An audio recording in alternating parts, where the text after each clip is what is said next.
पानीपत से एक बेहद दर्दनाक और चौंकाने वाली घटना सामने आई है, जहां पारिवारिक कलह ने एक पूरे परिवार को उजाड़ दिया। आरोप है कि बहू के साथ लगातार हो रहे विवाद और तनाव से परेशान होकर सास ससुर ने जहरीला पदार्थ खाकर अपनी जान दे दी। बताया जा रहा है कि बहू दिल्ली के एक मॉडर्न मोहल्ले में पली बड़ी थी और शादी के बाद गांव की पारंपरिक जीवन शैली अपनाने को तैयार नहीं थी। उसके पहनावे और लाइफस्टाइल को लेकर सास ससुर अक्सर उसे टोकते थे, जिससे घर में रोजाना विवाद होने लगा। धीरे धीरे ये अनबन गंभीर झगड़ों में बदल गई। परिजनों का आरोप है कि कई बार बहू का व्यवहार आक्रामक हो जाता था और वो सास ससुर के साथ बदसलूकी और मारपीट तक करती थी। स्थिति तब और बिगड़ गई जब बेटे ने भी इस मामले में अपने माता पिता का साथ नहीं दिया और पत्नी के पक्ष में खड़ा रहा। इससे सास ससुर मानसिक रूप से बेहद आहत और अकेला महसूस करने लगे। बताया जा रहा है कि बहू को सोशल मीडिया पर रील्स बनाना और मॉडर्न कपड़े पहनना पसंद था, जिसे लेकर घर में लगातार टकराव बना रहता था।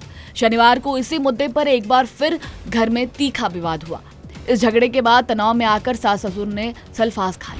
हालत बिगड़ने पर दोनों को तुरंत पानीपत के सिविल अस्पताल ले जाया गया, जहां डॉक्टरों ने सास को मृत घोषित कर दिया। वहीं ससुर की हालत गंभीर होने के कारण उन्हें रोहतक पीजीआई रेफर किया गया, लेकिन इलाज के दौरान उन्होंने भी दम तोड़ दिया। रविवार सुबह जैसे ही दोनों की मौत की खबर सामने आई, गाँव में मातम पसर गया।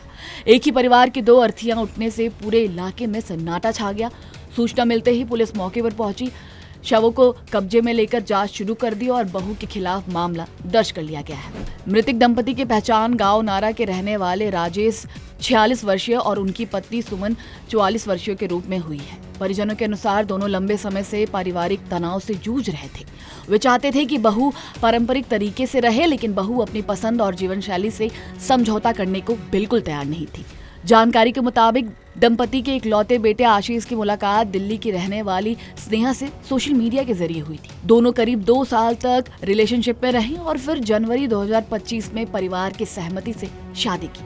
हालांकि शादी के कुछ ही समय बाद घर में मतभेद शुरू हो गए, जो धीरे धीरे गहरे विवाद में बदलते चला गया।